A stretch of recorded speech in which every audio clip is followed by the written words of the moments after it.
Hi, my name's Joe. I'm 26 and I'm an actor living just outside of London with my fiancée Libby and my dog Leia. I proposed to Libby in October 2023 and as she got a beautiful engagement ring, I thought it was only right I got a little something too. Join me as I try to make the most of life. I'll be documenting all things bike related and a few things life related. Welcome to Riding the Unknown with Joe. Right, well, this isn't exactly how I thought the start of this video or the start of this channel would go.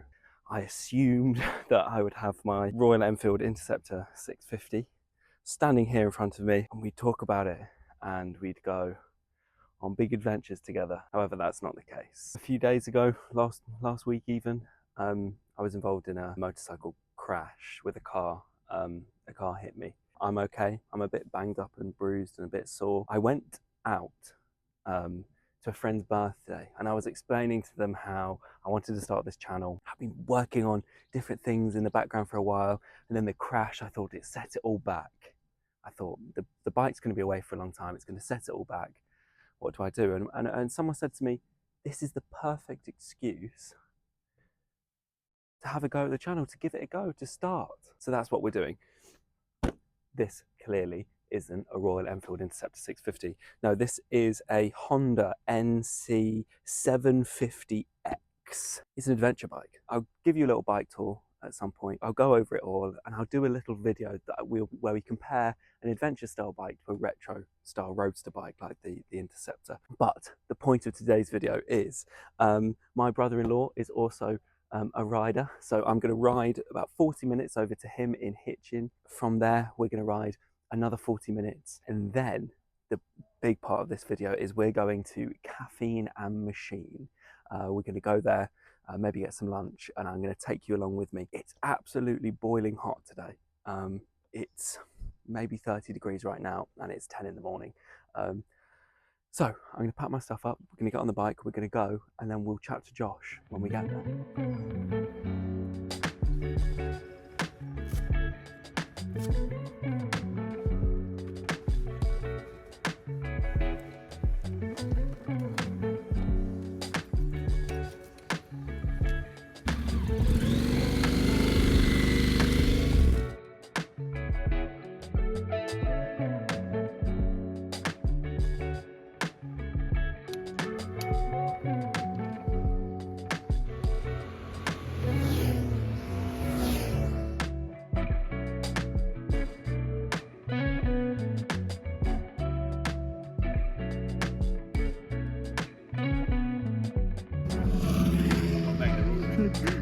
Yamaha.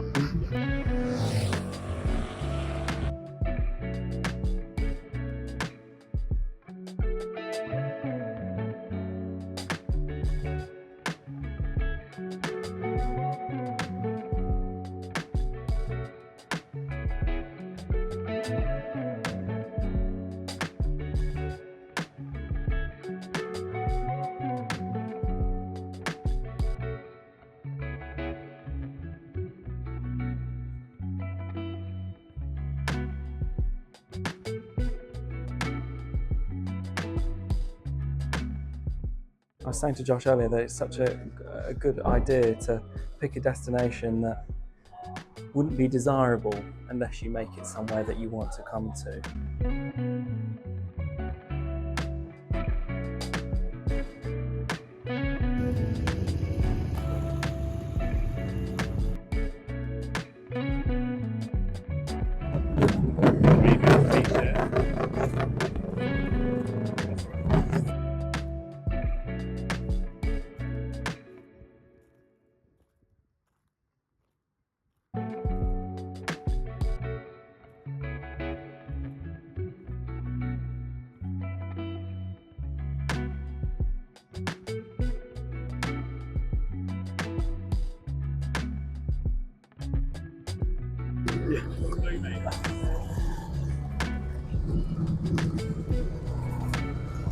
Great, so we've just come to Caffeine and Machine. The Bowl, we've had some lunch. We've just been chatting to a few Harley riders as well. But I'll introduce you to Josh. This Hello, is my everyone. brother-in-law, Josh.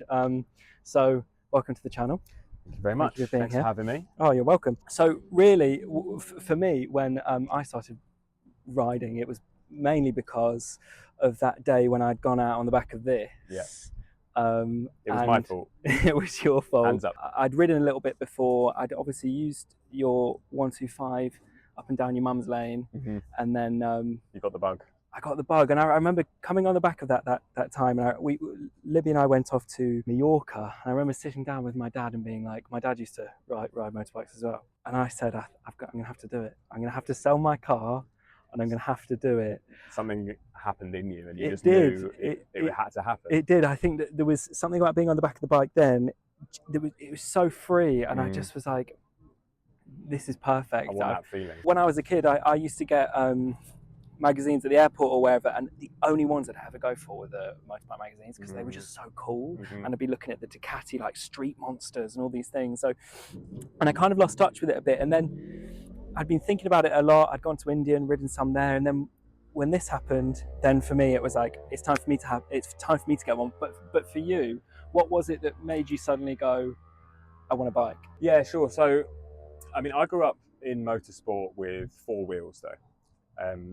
So my dad was a massive petrol head, and all of his friends and stuff all into motorsport, but with four wheels. Their thing was drifting, and rear-wheel drive cars, and that had always been my sort of entry into motorsport, and that's just what I thought was normal. But I think, like a lot of kids, you always sort of resonate with the motorbike. You just can't help but sort of be a little bit intoxicated by them. And for me, it was always this thing where I think the narratives that you get around learning to ride about safety and that sort of thing it was too deep.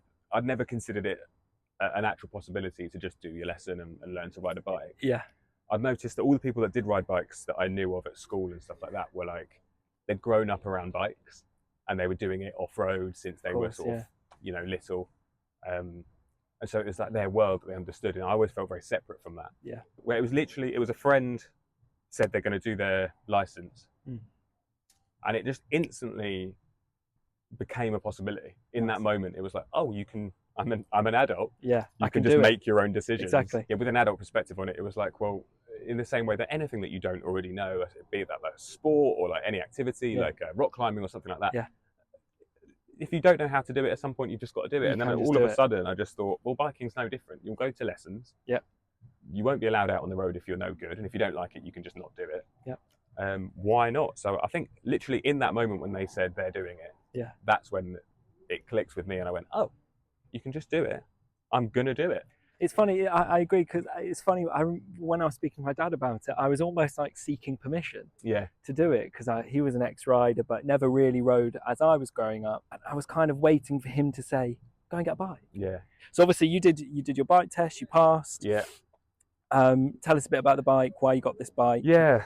So I rode around on a 125 for a year or so, or just under. Honda CG 125 from like late 90s or early 2000s, and I really loved that. It was a lot of fun. I think like a lot of bikers will tell you, like on a 125 you can just lob it round. I spent loads of time just going around the lanes and getting used to riding and stuff, and I really actually value that time looking back. Good. But then obviously the time came when it was time to get a big bike. This is the Suzuki SV 650 from 2016. So this is the bike that we both learnt on. We actually did learn on these bikes. They used them as learner bikes. When I was doing the lessons on those bikes that we both did, I don't remember being blown away by the bike. Yeah. But then I think after I'd passed, I rode a few, and then realised that this was actually really easy to ride. Yeah. It was a good thing, I think, to learn and get some experience on. And the reason why I ultimately went for this, there's other bikes we wanted, but ultimately there's quite a lot of them out there. They're quite cheap, parts are easy to get, and that sort of thing. I'd heard with some bikes, like even Triumphs, which you think, there's the association with British made. Yeah, of course. But it's still not easy to get those parts all the time. And I just thought to myself, if you get one little thing go and you need to wait a month for that part to arrive, that just puts you out of riding for ages. And I just didn't really want that yet. Was looking at a few of these online. This one came up. There was a guy, he was like, look, hands up, I've not super looked after it for its whole life. I've been commuting. That's all I've done on it is to and from work on a motorway. And so it was $2.5 grand. It's amazing. For a 6-7 year old bike for something. It's really good. You compare that to a car though, at 6, 7 years you're not old. you're not getting anything for under 90,000, 100,000 exactly. miles really. So it had it was in its late 20,000 miles somewhere. So it was like slightly higher mileage, which put some people off, and wasn't beautifully looked after. Yeah. But because of that, it was dirt cheap, and all those things are really, I mean, it was serviced and everything that you needed it. So all those things you can get round. I've got plans to sort of get it all back tidied up and stuff, but it does everything that you need it to. It's fine all year round. It's pokey enough. Yeah. Absolutely pokey enough to do anything that you really want. She's been literally, I can't recommend it enough for like, at least for a year or a couple of years to get some experience under your belt. Yeah, even if it's a starter bike. I mean, I've ridden this. It's a good bike. You're able to get about, and it has good speed. It's nothing to be tutted at just because it's not a name. Yeah, like yeah, you say, like it's not Triumph. Yeah. So there's lots of bikes out there that are a bit more stylistic that I'd love to get on at some point. So yeah, tell me a little bit about that dream bike. Bikes. What would we go for? Yeah, love Bonvilles. Yeah, really love Bonvilles. Shout out to Freddie Dobbs, eh? Absolutely. So yeah, shout out Freddie. Yeah, T100 or T120 would be great. Yeah. I also love the Bobbers. Yeah. The Speedmaster. Nice. Gorgeous. That kind of retro look. Yeah. Yeah.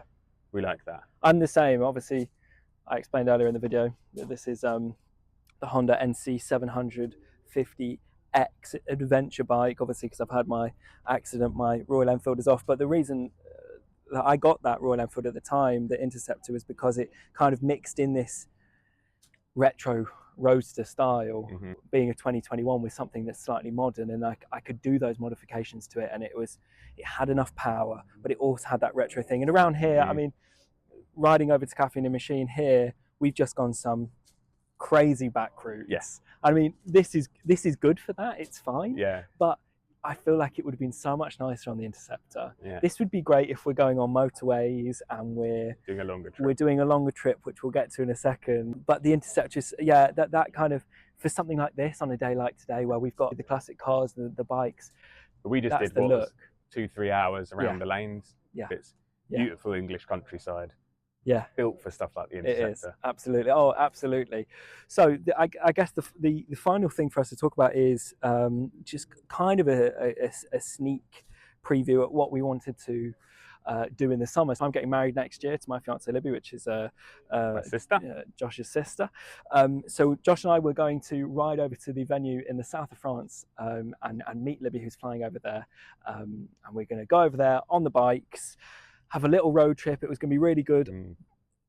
Now the crash kind of put a spanner in the works. Has a little bit. I'll find out fairly soon what's happening with the bike, but that will come the end of August. I'll be vlogging the whole trip. I'm looking at sort of 3 days across France, really. Yeah, 3 days. Yeah, journey. Absolutely, a journey, and going to places as well as we're going along. We're doing that journey. We're trying to avoid the motorways so that we can see the back roads of France and really see what these bikes can get up to, and see how that journey is for us. So we'll be taking you along on that, and then who knows, if we love it so much, maybe it's the Amsterdam trip, or even just a little one to Bike Shed. Or this would be our first more than a day trip. Yes, of course. Which brings all different sort of just things that you've got to consider. I was saying to Josh earlier when we were sitting in there, is I've had this adventure for maybe 4 days, and already I'm on Auto Trader constantly looking for